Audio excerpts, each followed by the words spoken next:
All right, here we go with the first of a couple more runs in the weekly, and I'm grouping them together with a vague theme, just because I've recorded way too much stuff already, and I can't see myself stopping playing anytime soon, since we only have a few days left. So this one picking up on turn 4, we're just stacking level ups for turn 5. And you can see the other team is very similar, double pigeon plus level 2 seahorse. However, they do have the guinea fowl, and that's going to prove the difference. That's okay though. I don't mind throwing some early turns, setting up for level ups. And here we get lobster, and since we're playing for a pivot, getting lobster there is exactly what we want. And I think here I'll probably sell pigeon, buy giraffe. And I'm not sure if I end up hanging on to the seahorse here or not. Maybe I'll sell it, but okay, we're just going to take another level up and we get the second lobster. Yeah, for a second there I was going to sell the fish. I suppose I could have done that. Maybe I'm just going to stack buffs onto the lobster instead. And then we'll hold the lettuce for next turn. Although it's, we're on turn 3. Okay, we're actually going to buy the lettuce now. I suppose that makes sense. The giraffe gets a buff as well. So we're just looking for more lobsters, and then we're going to try and pivot quite drastically later on. Unfortunate here where I think that was the 2 trumpets was just enough to cause us to lose there. Maybe I was playing for a particular build here, I don't remember, but a little bit surprised that I took the seahorse there. However, we will keep taking the puppy whenever we see it. Okay, there's a giraffe and another seahorse. So maybe I'm just looking for a seahorse level up later on, or maybe I was intending to keep it. But I think my plans are going to change fairly shortly. So we're fine here, another double giraffe opponent. A lot of opponents with similar pets on their teams. So yeah, we'll combine together, and then we get double blowfish, but I'm not really interested, and we'll buy the can. So yeah, pivoting is obviously very strong in a pack that has lobster, turkey, can, and alpaca. So I guess in some ways this kind of plays a bit like the current puppy pack, where you play extremely greedy early on, and then try to pivot later. I guess in this pack you don't have to play greedy, it's just my force of habit. There's plenty of tempo options in the early game. So there we go, we roll the double lobster, so exactly what I was looking for. And we have a can frozen as well. This team hasn't achieved any scaling really. A lot of kangaroo at the back, although this team didn't have any trumpets, so the kangaroo doesn't even get 2 triggers. But now we get the opportunity to buy all the lobsters. And this was something I used to like doing a lot in the original puppy pack, especially when lobster, there was a period where lobster gave extra stats. I can't remember if I think it was +2, +3. And I think the lobster's base stats were much higher as well. So teams like this for a while were a lot more common, and just continually stacking the lobster buffs was very fun. This is kind of funny where this team has got double level 2 worm and they're just investing everything into the elephant, but it's not going to work out for them this time, although we did lose our biggest lobster to the scorpion. And yeah, double can again, so how many cans is that, 6 or something? And we'll take the level up. And what are we going to buy here? Could just be mammoth, could take wolverine. And I think actually maybe I'm just going to sell the seahorse since it's 3 gold. Yeah, obviously having a good old think about it. I suppose I could have taken alpaca there as well. And there is nurse shark. Although we don't have any trumpets yet. Yeah, I'm not sure why I'm thinking about it for so long. Really, you want to, if you're going to be pivoting, you really want to be pivoting into an entire team of tier 4 and above, because then you can buy pretzel.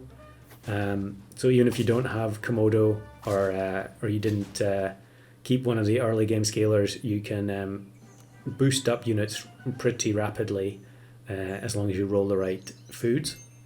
So we'll take Wolverine first, and then I think here I'm going to combine and then use the chocolate on the lobster to get Nurse Shark and freeze Wolverine. And there we go, there's Highland Cow. So we'll combine lobsters and buy the Highland Cow. Freeze pizza. I don't think I managed to do any badger pill pita bread stuff in this particular run, but I do have, I mean, I freeze the pill almost every time it comes up, and it's just it's force of habit at this point. I suppose we can also be pilling mammoth as well, since at some point soon we're going to basically give up on scaling altogether once the lobster hits level 3. So there we go, we get Cobra, another obvious take with lobster, although maybe I'm going to wait for getting the level 3 lobster, because you know it's our last chance to get those in-shop buffs. Another rhino team, a lot of rhinos, but if you're struggling against rhino, just remember, you know, pita bread second position, potato second position. The rhino just cannot get the chain reaction going as long as you have decent enough health. So here, yeah, maybe I am just going to combine them now because I don't want to wait any longer. I am on 8 wins. We get the Highland Cow as well, and there is a pretzel. Yeah, you can see. I'm not sure what I was particularly looking for there. Okay, I'm going to risk it and just go another turn without the Cobra. Hippo at the front. Unfortunately, the lynx does not trigger the pita bread. We revenge kill the worm there. And yeah, actually we are going to be fine, even though that team had that level 3 lynx. The health from the lobsters was enough. So I think I do find a chocolate here at some point. Clearly I'm committed to it. There we go. There's the level 3 lobster. And I really didn't want to sell it, even though it's, you know, once you've bought the 4th unit, it's kind of outlived its usefulness. So we'll bring in the Cobra. Now, Cobra level 1 usually does very little damage, but having the Wolverine in front of it, you know, it's a big damage boost. Even especially if I hadn't bought any cans. I think the Cobra does something like 2 or 3 damage when you first buy it. But with the level 2 Wolverine, we're getting +6 to the damage. So it's pretty significant. Better than Snake. I mean, it wouldn't be better than Snake if I also had the Wolverine, but you get what I mean. Now this one, we're going to go for another Cobra team, but a little bit more silly. And I'm realizing now that last game only had Cobra for 1 turn. So we'll try and use it for a bit longer this time. And what I wanted to do was something that doesn't really make a lot of sense when you're intending on pivoting later on. But I wanted to carry multiple geese from the beginning and try and make a team work with them. Now in a pack with Rhino, that is a little bit risky. You know, anytime you have the multiple tier 1 units on your team, you're just risking that chain reaction from the Rhino. But like I mentioned before, you can mitigate that with pita bread or potato. And here we're definitely making some pretty questionable plays, buying all the apples. So we really expect to lose all these early turns. Although, actually, this is going to be a tie, so we're very fortunate here, especially since we got the elephant from the spider, which was not what I was looking for. But there's a dromedary, and I don't know why I rolled past it, because really that was what I feel like that was what I was looking for. But we get a double dromedary here, so I am going to take them. And the double goose does mean that we're more likely to trade 2 for 1 with the goose at the front, although it's clearly not guaranteed. And this time, I think, was that 2 mosquitoes both hit the dromedary? Otherwise that might have been a tie. So we actually end up getting lucky here, where the goose appears in the slot right beside the second dromedary. And so it actually gets a +1/1 buff there before we start stacking the 2 droms. Another team where actually we might be okay here as well. In fact, we're going to win. I guess the goose ability is really working out for us. I feel like goose, I don't know, I think it's a very, very annoying pet. Um, and I only really put it in the pack because I was replacing Swan, and it was the closest I could think of. However, yeah, I think its ability is kind of strange in the fact that turns 1 and 2, it often doesn't do anything. You know, you have multiple geese, and you're stacking the debuff onto the front unit. But a lot of people these days, if they know goose is in the pack, all they're going to do is play a low attack unit at the front. So you see a lot of people with like cone snail, for instance, at the front, and then the goose doesn't do anything. We are going to lose here. I mentioned this in one of the other videos already. A lot of people going for hippo plus kangaroo behind.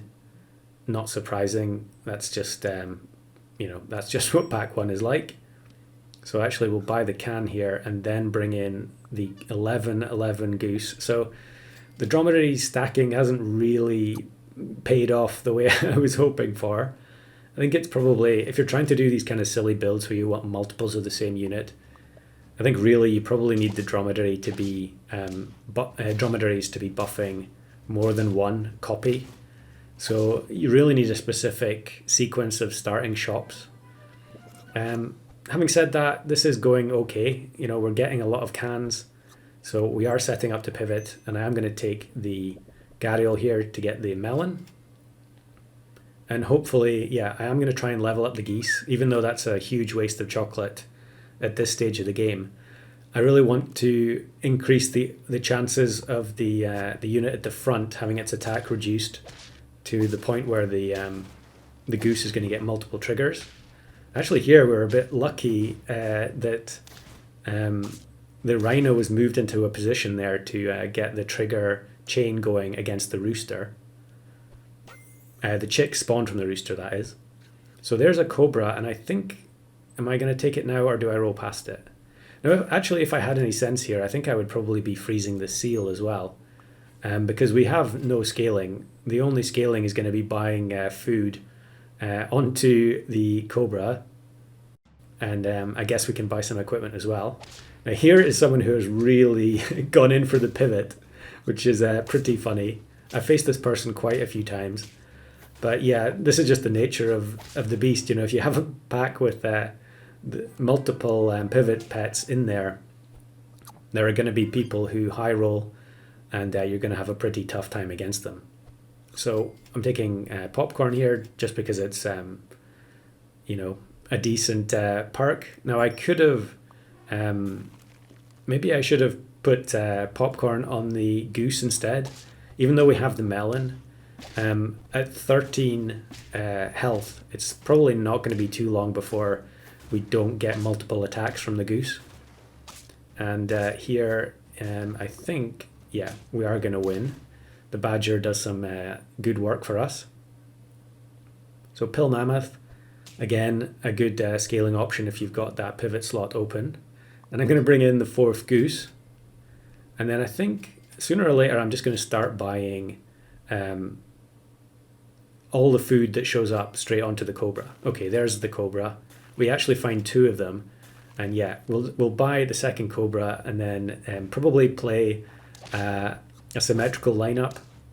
And actually here the math is pretty nice. We end up getting multiple shots on the Cobra, but at level 1 it's only doing 3 damage, which is not great. However, we are still going to win. I guess since we are on 4 trophies, 1 heart, we are playing against a lot of very poor teams. So we find another mammoth. So actually I think before I buy the 2nd Cobra, we're going to take the mammoth. And another Cobra as well.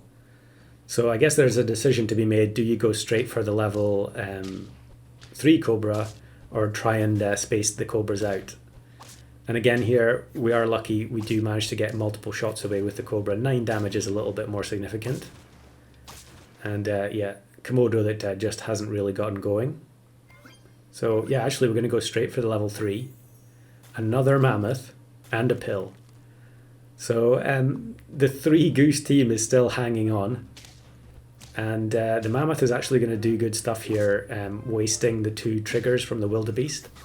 And hopefully the scorpion gets sniped here. No, it doesn't, but the cobra, I think, is doing enough damage now that we're going to win again. Another team with Komodo at the back that wasn't level 2 yet. So we actually get the double mammoth, double pill. So we're going to do both of them straight away. Still very low health, really, for this late. Even despite the fact that the pack has pretty low scaling. There's going to be a lot of teams with much higher stats than us. Now, here's a perfect example. However, the goose does get 2 attacks away against the seahorse there. And the cobra is just going to do a lot of damage to their team. So we're going to win again. I'm not sure I've seen any other teams, opposing teams, that have had a goose on their team past turn 10. But we actually level here with the goose and find the cobra. So I think now I'm going to sell the parrot. It was deducting 1 attack from the front unit on the opposing team and bring in the second cobra for the symmetrical team. And here you can see Rhino. This is exactly the kind of team that we don't want to see. And luckily there, the cobra snipes the opposing cobra. Actually, maybe it wouldn't have mattered. So now we're on 9 wins with this nonsense team. We do lose the weakness at the front, which is a little bit worrying. Really, all we want to avoid is big rhino on the opposing team. It would be really great if it was a summon team, maybe whale, turkey, fly. Unfortunately, it is level 3 lynx, seahorse, and rhino. So the rhino, so the whole thing was just completely dismantled by that team. They almost had the full level 3 lineup. But I mean, that's not surprising. Turn 17, the geese were lucky to get that far.